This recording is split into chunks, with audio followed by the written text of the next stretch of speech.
no, sa usa ka alagad sa Dios.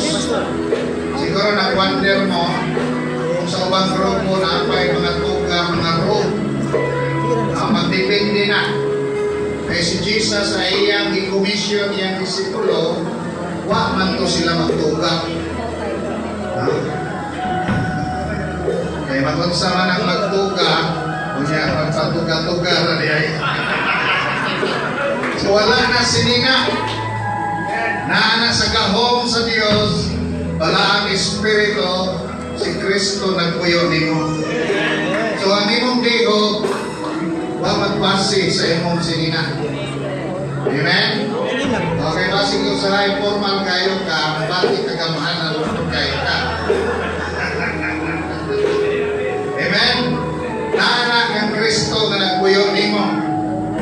O giman siya si Paul sa first kaya 2 Timothy 1:9 kay giluwas kita niya o gitawag na niya sa iyang balaang tawag.